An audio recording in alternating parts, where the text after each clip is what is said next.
Hello everyone, this is Ankit Khare and you are watching my YouTube channel उड़ते परिंदे। बहुत दिनों बाद आज मैं अपनी वीडियो अपलोड कर रहा हूँ। कुछ वजह से मैं थोड़ा सा बिज़ी था। तो आज की इस वीडियो में हम लोग डिस्कस करेंगे टीचिंग एप्टीट्यूड का सेक्शन। 2016 का ये क्वेश्चन पेपर है जो कि सेकंड लेवल का है, मतलब 2 ईयर बीएड वालों के लिए। ओके। और बीएससी बीएड बीए बीएड वाले भी इसे देख सकते हैं, क्योंकि टीचिंग एप्टीट्यूड एक ऐसा सेक्शन है जहाँ पर किसी भी लेवल के क्वेश्चन आ जाते हैं। ओके, सो हम लोग स्टार्ट करते हैं। फर्स्ट क्वेश्चन, लाइक 21st, सभी लोगों को पता है कि क्वेश्चन जो है क्वेश्चन नंबर 21 से स्टार्ट होते हैं और टोटल 30 क्वेश्चंस होते हैं। तो ये सबसे ज़्यादा स्कोरिंग सेक्शन हम कह सकते हैं। ओके, थोड़े से ध्यान देने की ज़रूरत है सिर्फ। ओके, सो स्टार्ट करते हैं। Question number 21, teacher uses visual aids to make learning. शिक्षक जो है, टीचर है, दृश्य सहायक सामग्री का उपयोग शिक्षण को बनाने के लिए करता है। First, interesting. दूसरा, passive. Third, quicker. Fourth, complex. Okay, अगर टीचर कोई एक्स्ट्रा चीज़ें यूज़ कर रहा है, दृश्य सहायक सामग्री, विजुअल एड्स। विजुअल एड्स मतलब जिसको हम देख सकते हैं, है ना। तो यहाँ पे आप लोग चारों ऑप्शन को देखिए। अगर टीचर कोई अलग से चीज़ें यूज़ कर रहा है, इसका मतलब कहीं ना कहीं वो टीचिंग लर्निंग प्रोसेस को ईजी बनाना चाहता है या बच्चों के लिए फ्रूटफुल हो ऐसा बनाना चाहता है। ठीक है, तो चारों ऑप्शन में से जो फर्स्ट ऑप्शन है वो पॉजिटिव सेंस दे रहा है। Okay, so here option one, रोचक, इंटरेस्टिंग। सो विजुअल एड्स क्यों यूज़ करता है टीचर? लर्निंग को इंटरेस्टिंग बनाने के लिए, रोचक बनाने के लिए। So here option one will be right answer. आगे बढ़ते हैं। Question number 22, effective communication takes place when teacher. Effective communication उस समय होता है जब एक टीचर इज अथॉरिटेरियन, अधिकारवादी है, अधिकार जमाने वाला। ठीक है। दूसरा, involves students in teaching learning process, शिक्षण अधिगम, टीचिंग लर्निंग प्रोसेस में विद्यार्थियों को भी शामिल करता है। थर्ड, आधुनिक संप्रेषण प्रौद्योगिकी का प्रयोग करता है, मॉडर्न कम्युनिकेशन टेक्नोलॉजी का यूज़ करता है। Fourth, ensures students are passive, सुनिश्चित करता है कि विद्यार्थी जो है निष्क्रिय है ना। तो इफेक्टिव कम्युनिकेशन कब होगा? जब वो फ्रूटफुल होगा। और फ्रूटफुल कब होगा? जब टू वे कम्युनिकेशन हो। और टू वे कम्युनिकेशन कब होगा? जब हम टीचिंग लर्निंग प्रोसेस में स्टूडेंट को भी शामिल करें। ठीक है। टीचर कोई टॉपिक को पढ़ाए, बच्चे के अगर समझ में नहीं आया या बच्चे के दिमाग में कोई ब्रेन स्टॉर्मिंग के थ्रू कोई अलग सा कॉन्सेप्ट आया या उसके रियल एक्सपीरियंस और प्रीवियस नॉलेज के अकॉर्डिंग दिमाग में कोई क्वेश्चन आया, तो बच्चा टीचर से पूछेगा। ठीक है, तो ये बहुत ज़्यादा फ्रूटफुल होगा। ओके, और ये इफ़ेक्टिव कम्युनिकेशन को भी दिखाएगा। So here option two, involves students in teaching learning process, शिक्षण अधिगम प्रक्रिया में विद्यार्थियों को शामिल करता है। Okay, now question number 23, students should prefer those teachers who, विद्यार्थियों को उन शिक्षकों को वरीयता देनी चाहिए जो क्लास में नोट्स लिखवाते हैं। दूसरा, परीक्षा के पहले महत्वपूर्ण प्रश्न देते हैं। थर्ड, विषय के मामलों से संबंधित उनकी समस्याओं का निराकरण करते हैं। फोर्थ, स्वयं अनुशासित हैं, है ना। बहुत सारे स्कूल्स में या कोचिंग क्लासेस में, जैसे मैं बात करूँ कोटा कोचिंग क्लासेस जो कि पूरे इंडिया में फेमस है। ओके, तो हर एक महीने में या 15 डेज में बच्चों से फीडबैक फॉर्म फिलअप कराया जाता है। ठीक है, तो बच्चे क्या देखेंगे, क्या क्राइटेरियाज होंगे बच्चों के, है ना, और किन टीचर्स को वो क्रेडिट देंगे, है ना, कि वो उन्हें पढ़ाएं दोबारा, है ना, आगे वो देखना चाहते हैं। तो कैसे डिसाइड करेंगे? नोट्स लिखवाते हैं उन टीचर्स को डिसाइड करेंगे, या परीक्षा के पहले महत्वपूर्ण प्रश्न देते हैं उनको वरीयता देंगे, या विषय के मामलों से संबंधित उनकी समस्याओं का निराकरण करते हैं, या स्वयं अनुशासित हैं, है ना। स्वयं अनुशासित तो सही है, लेकिन थर्ड वाला ऑप्शन ज़्यादा अप्रोप्रिएट होगा, विषय के मामलों से संबंधित उनकी समस्याओं का निराकरण करते हैं। Okay, so here option third will be right answer. Now question number 24, a child may have hearing impairment if he और शी। एक बच्चे को श्रव्य क्षतिग्रस्त होने की संभावना हो सकती है यदि वह, कोई बच्चा सुनने में उतना ज़्यादा सक्षम नहीं है, तो उसके लक्षण क्या क्या हो सकते हैं। पहला, असाधारण रूप से तेज बोलती है या बोलता है। देखना, जो बच्चे कम सुनते हैं वो नॉर्मली एबनॉर्मल तरीके से तेज बोलने की कोशिश करते हैं, है ना। दूसरा, बातचीत के दौरान वक्ता के नज़दीक आती या आता है ना। जो बोलने वाला है उसके पास बिल्कुल पास में आ जाते हैं सुनने के लिए। थर्ड, सामान्य तौर पर शिक्षक से कहती या कहता है, कृपया दोबारा बोलिए, दोहराइए, है ना। फोर्थ, उपरोक्त सभी, है ना। तो लक्षण कोई भी हो सकते हैं, है ना। चारों ऑप्शन, तीनों ऑप्शन को आप लोग देखिए, तीनों ऑप्शन कहीं ना कहीं इंडिकेट करते हैं किसी भी एंगल से हम देखें तो, ठीक है। So here option 4 will be right answer. Now question number 25, a teacher uses audio visual materials during teaching learning process to. एक शिक्षक है जो शिक्षण अधिगम प्रक्रिया के दौरान श्रव्य, सुनने के लिए और देखने के लिए सामग्रियों का प्रयोग करता है। पहला, विद्यार्थियों की एकाग्रता एवं सीखने की क्षमता बढ़ाने के लिए। दूसरा, अपने शिक्षण भार को कम करने के लिए। थर्ड, प्रौद्योगिकी के प्रयोग को बढ़ाने के लिए। फोर्थ, उपरोक्त सभी, ठीक है। तो अगर टीचर क्लास में ऑडियो विजुअल एड्स यूज़ कर रहा है ना, एक मूवी के फॉर्म में किसी टॉपिक को पढ़ा रहा है, ठीक है, तो बच्चा उसे देख भी रहा है और सुन भी रहा है ना, उसे महसूस कर रहा है, ठीक है। तो यहाँ पे मैक्सिमम सेंसेस का यूज़ हो रहा है, ठीक है। तो ये कहीं ना कहीं बच्चे की एकाग्रता को भी बढ़ाएगा और सीखने की क्षमता बढ़ाने के लिए भी ये उपयोगी होगा, है ना।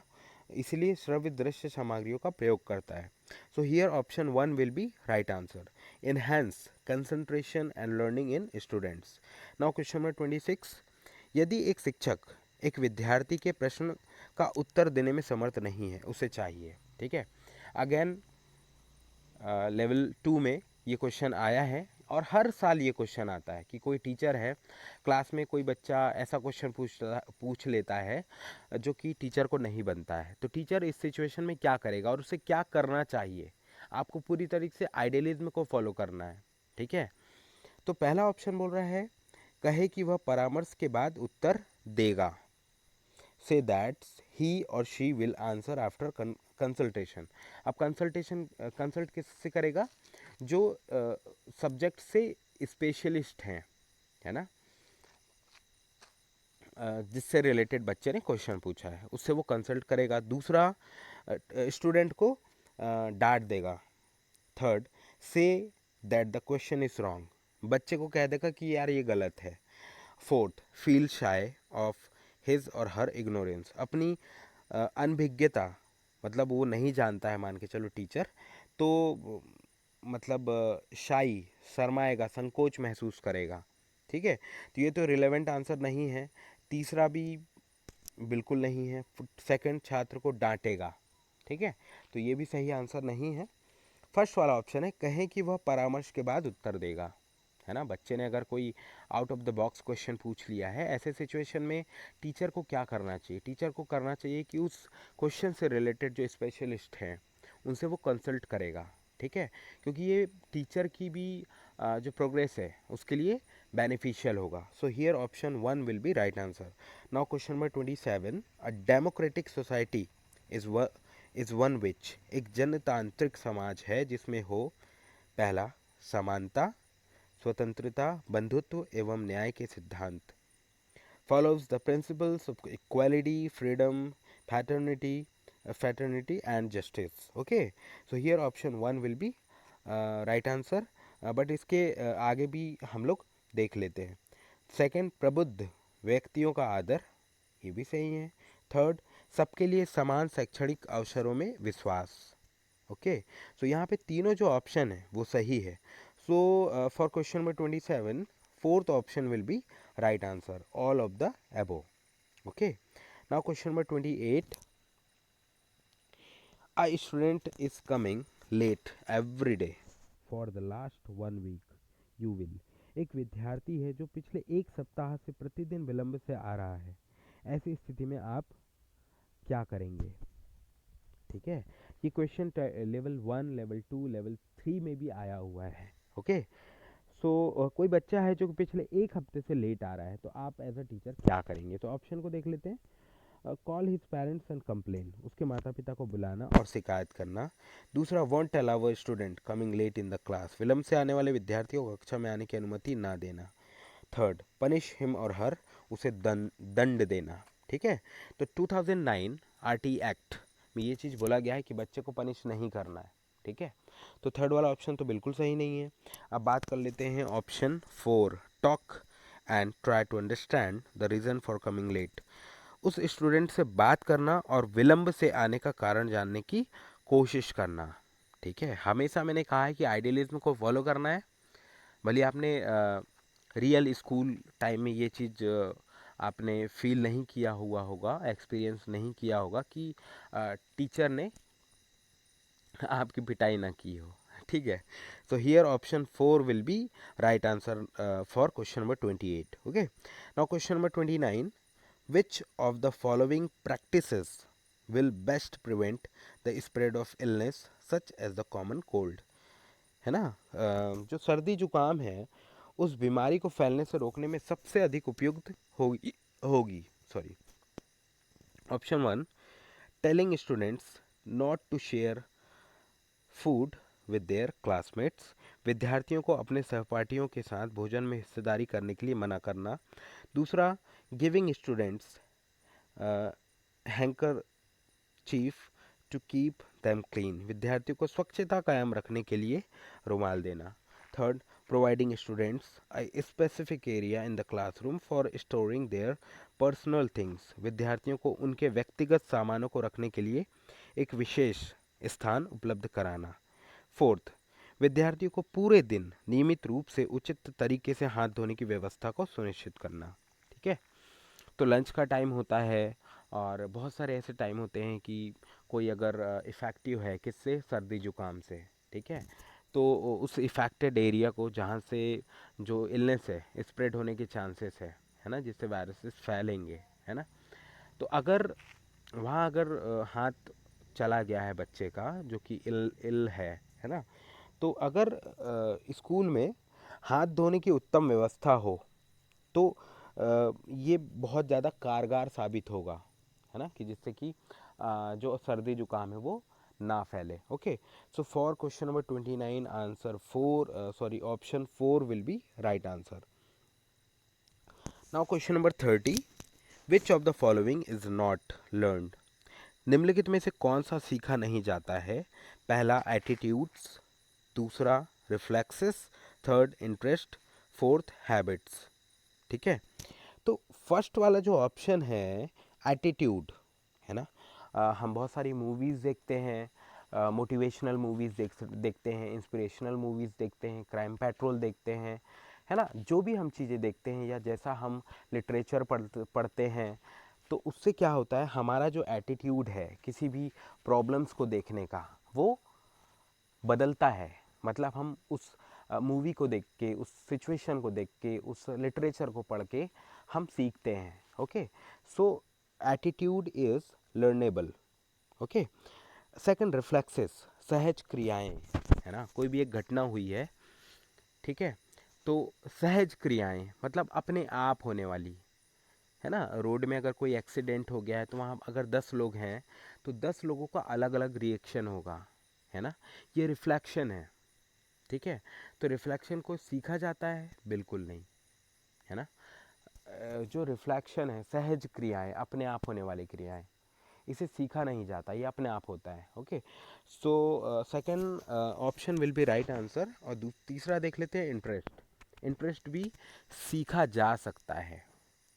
ठीक है, किसी भी अच्छे इंसान को देखकर इंस्पायर होकर के उनकी जो उनके जो इंटरेस्ट है उसको अपनाते हैं लोग, ठीक है। तो कहीं ना कहीं ये सीखा जाता है। नाउ ऑप्शन 4 हैबिट्स, हम जैसी चीज़ें देखते हैं वैसी चीज़ें सीखते हैं, ठीक है। So for question number 30 option second सहज क्रियाएं reflexes will be right answer. Now question number 31, when there is a fight among students a good teacher, जब विद्यार्थियों के बीच लड़ाई होती है तब एक अच्छा शिक्षक है। रियल क्लासरूम सिचुएशन या स्कूल में, है ना, ऐसा हो सकता है, तो आप उससे कैसे निपटेंगे जब कुछ बच्चे जो लड़ाई कर रहे हैं, है ना। तो आप एज अ टीचर क्या करेंगे? पहला, विद्यार्थियों को कठोरता से डांटता है। मतलब एक अच्छा शिक्षक क्या करता है? डांटता है। सेकंड, लड़ाई के लिए प्रोत्साहित करता है। थर्ड, उनकी समस्या को सावधानी पूर्वक सुनता है और उन्हें संयुक्त रूप से शामिल करता है। फोर्थ, केवल अपने प्रिय विद्यार्थियों की बात को सुनता है ना। तो अगर टीचर जो है बच्चों को कड़कपन से चिल्ला देता है ना, तो वो टीचर के सामने तो शायद लड़ाई करना रोक देंगे, लेकिन जैसे ही टीचर वहाँ से जाएंगे वो फिर से अपनी लड़ाई स्टार्ट कर देंगे, तो ये तो मतलब इफ़ेक्टिव नहीं होगा, है ना। यहाँ पे थर्ड वाला जो ऑप्शन है, listen to their problems carefully and involve them jointly, है ना, उस झगड़े का कारण को जानने की कोशिश करना एक अच्छे टीचर की निशानी है, ठीक है। और जो लड़ाई में पार्टिसिपेट किए हैं जो स्टूडेंट, उनको भी उस कन्वर्सेशन में शामिल करना, ठीक है, ये ज़्यादा इफ़ेक्टिव होगा एज अ गुड टीचर।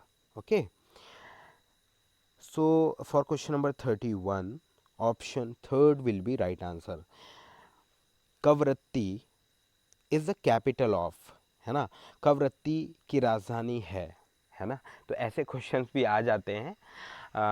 तो ये 2016 का क्वेश्चन पेपर है। हो सकता है उस टाइम करंट अफेयर्स में जो कवरत्ती है सिटी जो है वो करंट अफेयर्स में रहा होगा, कुछ ना कुछ ऐसी घटना घटी होगी वहाँ पे। तो आपको करंट अफेयर्स को भी थोड़ा थोड़ा डेली देखना चाहिए, ठीक है। करंट अफेयर्स के बहुत सारे चैनल्स हैं, तो वहाँ से आपको देखना चाहिए कि कौन सी सिटी है और कौन सी ऐसी न्यूज़ है जो थोड़ा लाइटली चल रही है ना, मतलब ज्वलंत समस्याएं जहाँ पे चल रही हो, फायर न्यूज़, है ना। सो कवरत्ती जो है लक्षद्वीप जो यूनियन टेरिटरी है ना, उसका कैपिटल है ना। तो for question number 32 third option will be right answer. 33 mid day meal is provided to children studying in, मध्याह्न भोजन डैश पढ़ रहे बच्चों को उपलब्ध कराया जाता है। पहला, प्रारंभिक विद्यालय में। दूसरा, प्राथमिक विद्यालय में। थर्ड, उच्च प्राथमिक विद्यालय में। फोर्थ, समाज के वंचित समूहों से संबंधित, ठीक है। तो पहला ऑप्शन बोल रहा है elementary schools, second primary schools, third upper primary schools, fourth belonging to disadvantaged sections of the society, ठीक है।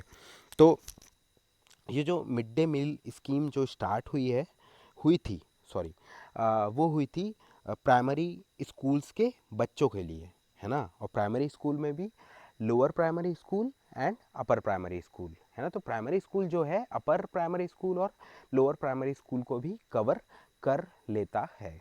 So option second will be right answer. Now question number 34, और मेरी ये एडवाइस रहेगी कि ये जो छोटे छोटे जो स्कीम है ना, मिड डे मील हो गया, और मैंने जो एब्रीविएशन से रिलेटेड वीडियो बनाया हुआ है उसे आप देखिए, ठीक है। और मैं कोशिश करूँगा कि जल्दी से जल्दी एब्रीविएशंस का एक सेकंड पार्ट लेकर के आऊँ, ठीक है। तो मेरे चैनल को अगर सब्सक्राइब नहीं किया है सब्सक्राइब कर लीजिए और बेल आइकन को प्रेस करना ना भूलें। अब बेल आइकन को प्रेस क्यों करते हैं? ताकि जब भी एक नई वीडियो क्रिएट होगी इस चैनल पे, ठीक है, सबसे पहले बिना सर्च के आपके पास वो पहुंच जाएगी। Okay, now question number 34, which of the following is a part of program Padhe Bharat बढ़े भारत? निम्नलिखित में से कौन सा पढ़े भारत बढ़े भारत कार्यक्रम का एक भाग है। तो मेरा जो चैनल है उस पे मैंने पढ़े भारत और बड़े भारत से रिलेटेड एक जो कंटेंट है वो शेयर किया हुआ है और उसमें वीडियो फॉर्म में भी बताया हुआ है, ठीक है, जो कि MHRD की साइट है, ठीक है। तो मेरे टेलीग्राम चैनल को आपने ज्वाइन नहीं किया, उसे ज्वाइन कर लीजिए, क्योंकि उस चैनल में more than 140 students daily questions को डिस्कस करते हैं, टीचिंग एप्टीट्यूड, रीजनिंग और इंग्लिश सेक्शन, ठीक है। तो लिंक है वो डिस्क्रिप्शन बॉक्स में आपको मिल जाएंगी, ठीक है। सो पढ़े भारत बड़े भारत, इसके दो आयाम हैं, ठीक है। और आप वहाँ पे डिटेल में आप पढ़ेंगे तो आपको सारी चीज़ें समझ में आ जाएंगी, ठीक है। सो जो है हाँ, NCF 2005 में ये मेंशन किया गया है कि जो बच्चे मैथ्स से बचपन में डरते हैं, सारी ज़िंदगी उन्हें मैथ्स से डर लगता है, ठीक है। तो जो पढ़े भारत बड़े भारत, ठीक है, तो का एक इस कार्यक्रम का एक भाग है, वो है ऑप्शन सेकंड, अर्ली मैथमेटिक्स, ठीक है, प्रारंभिक गणित, ठीक है। So for question number 34 option second will be right answer. Now question number 35, the program Udan of the government of India focuses on, Bharat सरकार का उड़ान कार्यक्रम केंद्रित है, ठीक है। इसकी भी जो वीडियो है मैंने अपने टेलीग्राम चैनल पे शेयर किया हुआ है, जो कि ओरिजिनल कंटेंट है, ठीक है, MHRD से लिया गया है, ठीक है। तो उस चैनल को आप ज्वाइन कीजिए और वहाँ पे आपको ये मिल जाएगा, ठीक है। आप सेटिंग पे जाइए, वहाँ पर जो मेन्यू जैसा रहता है वहाँ पर आपको जो मीडिया फाइल्स और इमेजेस ऐसे ऑप्शंस होंगे, तो आप जो लिंक वाला जो ऑप्शन है उसको आप क्लिक कीजिएगा, तो जितनी भी चीज़ें मैंने अभी सेंड की हुई है, PDF फाइल, लिंक है ना, वहाँ पे आपको ऑप्शन मिल जाएगा, तो आप वहाँ से विज़िट कर सकते हैं, ठीक है। तो क्वेश्चन 35 जो है, भारत सरकार का उड़ान कार्यक्रम केंद्रित है, ठीक है, ये लड़कियों के लिए है, ठीक है।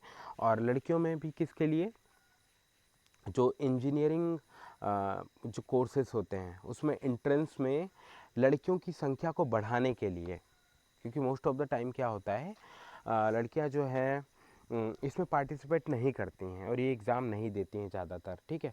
तो इनको इनकरेज करने के लिए ये प्रोग्राम लागू किया गया, ठीक है, मतलब स्टार्ट किया गया, और ये कहीं ना कहीं सर्व शिक्षा अभियान है ना, जैसा ही है, ठीक है।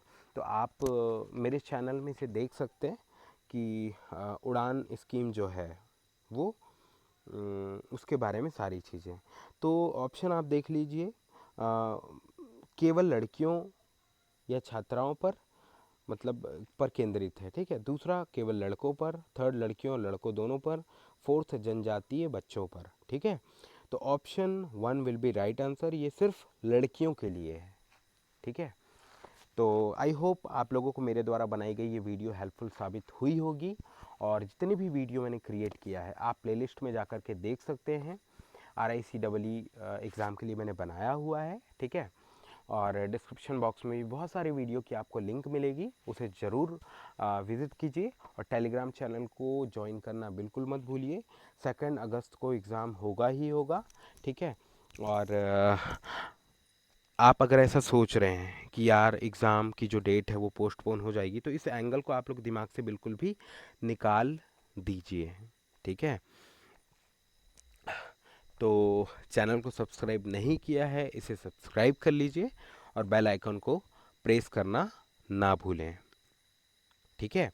और आज मैंने सिर्फ question number 21 to 35 he discuss किया है, 36 to 50 है ना, 2016 का B.Ed 2 ईयर कोर्स के लिए जो एंट्रेंस होता है CEE का, है ना, तो आज मैंने डिस्कस किया हुआ है ना।